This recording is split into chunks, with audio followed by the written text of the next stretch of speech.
everyone. My name is Connor McEwen. I'm going to talk to you about year of production with React Native. So just a quick about me. I got on React Native train quite early. The initial release was like just this Dropbox file in someone's folder. And I've been using it since I guess a year and a half now. My job is the lead engineer for emerging products at GoDaddy. So this is kind of like the lab skunkworks group, and so we kind of are responsible just for building new things, using new technologies, and so React Native obviously fits really well with that. So Flare is the app that I work on, and that we just released in May of this year. So it's a small business community app. The idea is people who are starting businesses can post ideas, get feedback, do market research from a community of people, and it's 100% React Native. We were featured in both the Apple App Store and Google Play Store, and I'll talk a little bit about that. So just to give you an idea of kind of the structure of the talk, I'll give you a quick review of why we chose React Native and how that's kind of worked out. And then I have kind of imagine me a year ago, what would I tell myself, and what tips would I give? So first, why did we choose React Native? So we started, our code base is a little over a year old, and so kind of at that time, there was no React Native Android release yet. And so it was kind of a bet that we made, and so that has paid off well, but I think kind of the reason that we made that choice at the very beginning, I'd used React on the web before and really liked the component and UI model. I think kind of not worrying about state mutations and just rendering components as a form of state is really great. Nice way to build UIs. Over-the-air updates. So recently it hasn't been as much of a problem, but I'd done native iOS development before. One of the super annoying things is it would take a week to get your app approved whenever you would have an update. So if you have some small bug that shows up, it's kind of some matter of days that you're going to wait until Apple reviews your app, and you're getting crashes all the time, and that really sucks. So the cool thing about React Native is you can update over the air, and so that was a big win for us, especially at the beginning. Is hey, you push a new release to the App Store, it gets approved. You realize there's some small bug, you can push out a fix kind of instantly, and I think people who've done web development before are used to that, and it's really nice. And when you move from web to native, it's really annoying to not have that. Another benefit why we chose React Native is the ability to write JavaScript everywhere. So kind of normally, if you're doing typical Android or iOS apps, you're going to have a Java code base and Objective-C or Swift code base, and then you're going to have some server-side code base, which may be Java, it could be Swift now. It could be JavaScript, it could be Python, it could be all these different languages, but you're going to have some sort of different language. With React Native, what we chose and what you have the ability to do is to use JavaScript everywhere, which is really nice. And the last big reason we chose React Native is because of this cross-platform ability, is that you can have the same code running on both iOS and Android platforms. And now there's a bunch of other ones too, Windows, Ubuntu. There's kind of new things popping up all the time, Apple TV. And so that was kind of our mindset. And so this last one, this cross-platform thing, was really nice. The dream was just hey, have exactly the same code, it's going to run the same everywhere. And unfortunately, reality hit. The dream is not quite real. And so what are the reasons kind of that we couldn't write exactly the same code on both Android and iOS? Because we are, as I mentioned, live on both iOS and Android. So one of the things that we found was design choices. To adhere to material design, you're going to have a different UI, and that was part of something that we were kind of just to get featured in the Google Play stores. They were hey, adhere to material design guidelines. So that was something we'd written our iOS app first, and then we had to go back and make a couple changes just to fit material design. There's another thing is phone features. The biggest one is just the hardware back button that Android has and iOS does not have. So you just have to deal with that and think about that. That might change your navigation, it may change your layout, is that Android users are used to having this back button, whereas the iOS users aren't. So that's another reason. There's also different APIs. One thing that I had to work on a bunch and got merged into React Native Core was permissions for Android. It's notifications permissions, camera permissions, all these different things. If anyone's familiar with the new Android 6 permissions model, it's different and just a pain to deal with. So hopefully you can benefit from my struggle. Performance, this is something that will probably apply, but one thing we found in the early version was that our iOS version, we kind of wrote some code, we were fetching a bunch of data, and especially on the old Android phones, it was just really slow and crappy. So we kind of had to go back and mess with some of our API calls just because we found different performance on the different platforms. And then the last thing is layout, different screen sizes. This kind of also might fit with the hardware back button, but that's another reason that you may have to have different kind of code running on different platforms. And so just to give you kind of like what that resulted in, so our project in total is like about 30,000 lines of code. So we have and that includes like our backend and kind of like async jobs and all that stuff. So we have like 169 total client files, which is like React Native app. There's only 4 that are platform specific. So you kind of you have 2 options in React Native to kind of run different code. You can have completely separate files and just like have .android or .ios, or you can also just inside a single file check which platform you're running on. So in our case, we didn't have very many files that were checking .android or .ios. We had a lot more that were just using this platform API. That's mostly like styling, where we're like margin on this should be this, padding on this should be this. And that was, again, just kind of like material design and that sort of thing.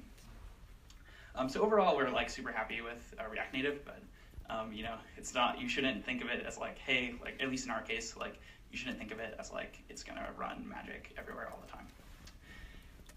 So this next part, tips to my past self. So I've been working on this for a while. Like here's, this is obviously opinionated. So I have some opinions which may be different for Tom, and in my case, they're because of a team. I'm working on a team. This is like a large code base. It's been working on for a year. So this may not apply if you're just starting out. So just keep that in mind. Like don't look at this and be like, oh, like if I'm just starting out tomorrow, this is what I should do. So first thing is Flow. So we use Flow. We adopted it, I would say like 4 months ago now, and super happy. So Flow is static type annotations for JavaScript. So we like, if you're working in a team, having type annotations is really great because you can like understand other people's code more easily. You can catch kind of errors at compile time as opposed to runtime. So like a lot of times in JavaScript, like you'll just get this like error where it's like undefined is not a function or something. And you're just like, what does that mean? Where did that come from? Flow will help you catch some of those errors like as you're writing the code, which is really nice. And like refactoring, like I just had to refactor something the other day to add a new function argument, and it was like so nice because Flow is just like go here, go here, go here. Super dope. So next thing, modern JavaScript syntax. So our team, we had some people who had been full native developers before, and kind of convincing them to use JavaScript. A lot of people have this like, oh, like promises, callback hell, like this sucks. Using modern JavaScript, I think gets rid of a lot of those problems. Async await using classes. So that's another thing I would definitely recommend. And it's also like was big for us in terms of like kind of winning people over to like, hey, React Native is actually a better choice than doing just native iOS. NuGlide. So NuGlide is an IDE, which is kind of a set of packages on top of Atom. That's really great because it has like nice flow integration. That's mainly why I use it. ESLint also is really nice. So highly recommend that. Code Push. So that's a tool that allows you to do over-the-air updates, like I mentioned. So that kind of the way that works is when you start up your app for the first time, you know, you'll make a server call, see if there's a new JavaScript bundle waiting for you. If there is, download it, and then the next time you run your app, you'll have a new JavaScript bundle, and so you'll have a new app basically without submitting to the App Store. So Code Push is a tool to do that. There's also a bunch of open source tools that you can host the bundles themselves. I think Walmart just released something, but yeah, highly recommend using some sort of over-the-air updater. So I do think you should use Redux from day one if you're going to be building something that's like going to last for a long time. There's a couple reasons. One is like I think it just makes like reduce a lot of complexity throughout your app. Another thing that's really great is logging. It makes logging a lot easier because you have to define all of your actions. And so like what we do is just send everything to Mixpanel, but it's kind of our Redux action types are already like set there. So that makes it pretty easy to look at your logs. And the last thing is like syncing state to disk. So I like have a side project and like I started just working on it. So normally in React Native, if you want to save some data to disk, you have this async storage. Or you can have a wrapper on top of that. This Redux persist library makes it really easy that you'll just be like automatically syncing your app state to disk, and you'll auto rehydrate, which means you'll just like read from disk automatically when you start up the app. So that's really great for like if you're doing any sort of offline caching or anything like that. Another thing, so I would say if you're going to be building something with a backend, I think you should use Node, and not just because I think working in one language across your team reduces a lot of mental overhead. You're not like thinking about the syntax because the syntax is the same on the client side and the server side. And so I think it allows people to focus on kind of features and not just like layers of the stack of having like, oh, you have the client side person and pass it off to this person, and you kind of have this miscommunication, whereas if you have like the same language, you can have the same person working on both the client side and the server side. And also, if you have any sort of web app along with your React Native app, just having kind of like a node backend makes React web apps easier too. Another thing is a mono repo. So that's like, we have one repository and that has our server side, it has our client side, it has like our async workers, it has our deployment scripts. And I think that's really great because it just like makes reviewing PRs a lot easier, because like any new feature you're gonna add, you're probably gonna have some server side component and some client side component. So if you have a mono repo, you can just make like all of your changes, one pull request, review it.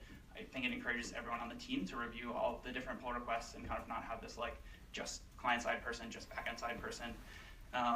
And I think it's just like, yeah, again, reduces mental complexity when you're doing things. Another thing that we've adopted fairly recently, but I think is really great, is GraphQL. So GraphQL is a query language for data, and that's also a project released by Facebook. And so that allows you to specify kind of what data you need on the client side, as opposed to just having a REST endpoint. So normally you're going to say like, hey, we have like /API/ users, and then if you have some new field on users, you're going to have /API/v2/users. What GraphQL allows you to do is that specify you need this new field on the client side, and then the client will just kind of query and say like, hey, give me this, give me the user data along with this new field that we added, and so that just like gets rid of API versioning, which is awesome. And another, I think it's especially useful on mobile as well, because you don't have any way of like guaranteeing that your clients are updated. So even if you're using this kind of code push over the air thing, it could be that someone installs your app and then they don't look at your app for like 3 months. And during that time, you've deployed like 5, new updates or changes. And so with GraphQL, you still don't have to worry about that, because that old client will just be requesting the old data and the old format that it's used to. Another thing, and this is like I haven't found this as like super crucial, but I just like it because it makes me more sane, is ESLint. It just allows you to specify common styles across your project. We have like, as part of our CI pipeline, that like if you make some change, you'll just run this ESLint rules to make sure your spacing, like your returns, if else, like enforce using different variable names and stuff like that, and that just kind of like makes your code base nice and clean and pretty, and I like it. So NPM is like an awesome part of React Native, and it's also a super crappy part of React Native, because like the open source ecosystem is really great, and there's all this open source code, but a lot of times it will break, or like people will bump versions without like you knowing that they're bumping versions, and they'll break something, and you have some random crash, and you're just like, this sucks. So what we have done to reduce that is use this npm shrink wrap, so it allows you to kind of pin your versions exactly. So normally, like in your package.json, like versions are pretty loose. They're just like any like minor or even patch version compatibility, like will just like automatically get new installed when you do a new update. I recommend not doing that and just using shrink wrap, and then you kind of like know exactly that you'll get the same packages. So you're not going to get like random crashes from people bumping versions.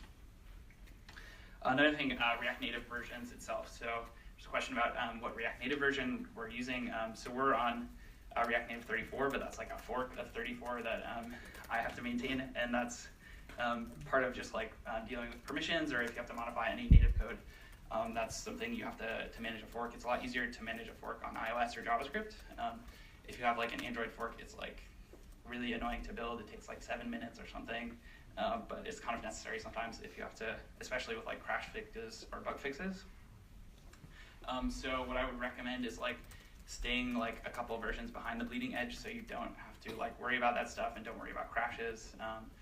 Because if there's like some if you're on the latest version and then there's some crash that appears that people find, then they're gonna PR it and like fix it, but then you have to apply that patch to your own fork version, or you just have to wait for the new release. And just on the team setup, so like I really strongly believe that you should like try to make your team as like full stack as possible and not like silo people. I think that's one of the big advantages of React Native, is that you can like, especially if you're using Node on the back end, is that you can kind of have people work on features and not like specific layers of the stack. And I think that is a big advantage just in terms of like code quality, like speed, just like product quality, because you have one person who's really focused on just the whole experience from back end to front end, as opposed to passing things off. That's obviously a personal opinion, but I think that's the right move.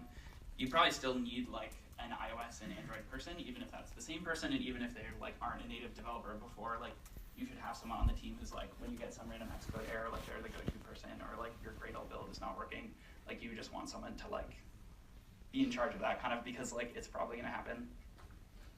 Another thing is just getting involved in the open source community.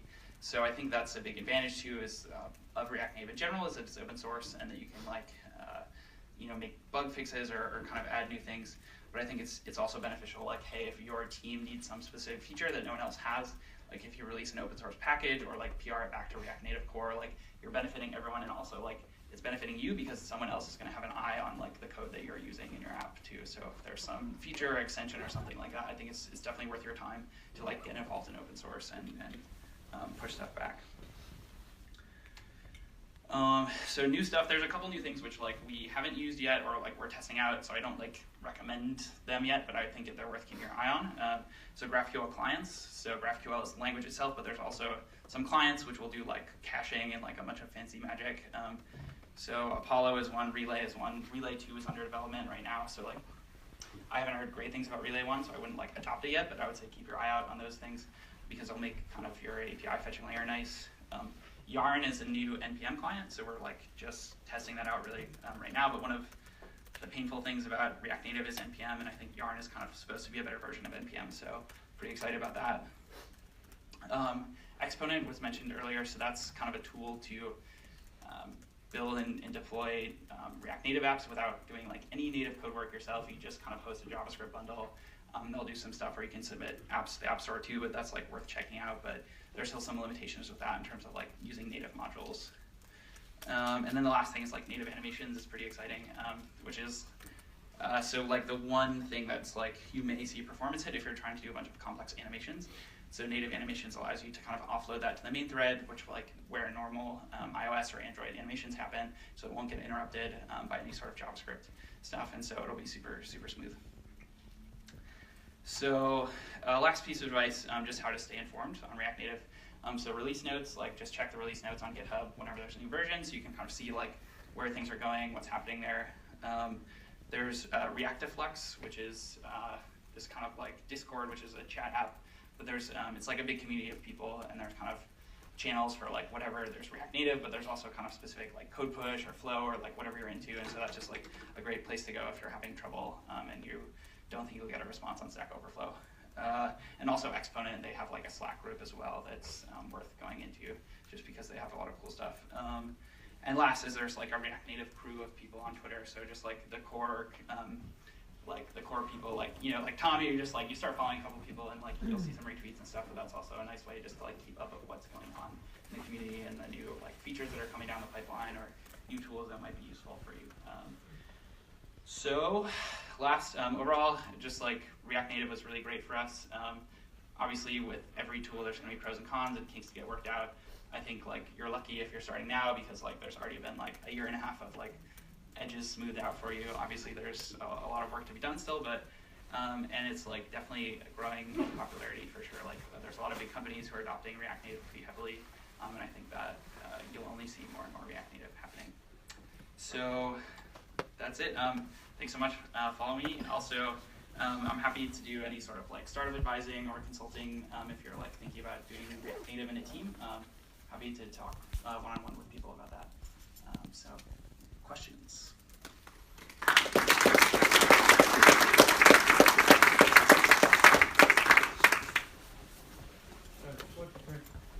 One more thing first. Was a huge React Native on Facebook and community group there. Yeah. Very, very active. So if you are in React Native, I will definitely sign up there. And my question is, what do you do for testing? Yeah, so that's, one thing I didn't mention, which I think is useful, is kind of knowing, kind of like riding on the edge of new tools. So like there's like a lot of new stuff happening all the time, and like if you get, or you're just like new thing, you can get like jumping into that and just spend a bunch of time kind of like bashing your head against the wall. So like the initial React Native recommendation for testing was Jest. and then everyone was just like, Jest sucks, like this is not working. So like, so like no one started using it. Now, like I would say like a month and a half, 2 months ago or something, they were like, new Jest, like this actually works. It seems like that is worth investing time in. Like we just haven't adopted it yet, but like when we're like we do server-side testing, and we have like Mocha and Chai and all the kind of like standard Express tools for that. We just don't have any client-side stuff. So like, but now that Jest is like legitimate, we will be adopting that. It just like hasn't happened yet. But that's my recommendation. Do you guys do anything to optimize build times? Yeah, so we have kind of like I mean the thing about running a fork is like your build time's gonna be slow. Like they're working on some stuff like Buck is like Facebook's tool for building and stuff. But like right now build times are kind of slow. What we have is like we do a nightly build, and we have like a separate dev code push thing. So basically we always have like a dev build running, and like every night it'll like do the latest build and push out the latest stuff that's merged to the dev branch of our repo. So like we like the dev team always has the latest stuff on our runs, and that's just like through like nightly JavaScript builds. Can you talk about your routine for staying constantly informed of Yeah, I mean, for me, it's just like, I'm definitely like kind of a React Native fanboy, so it's like, I just naturally pay attention a lot through Twitter. Like I'll check the release notes, like I have a couple, like usually, like I'll have like one PR or thing that I'm like paying attention to, so I get like a bunch of GitHub notifications too.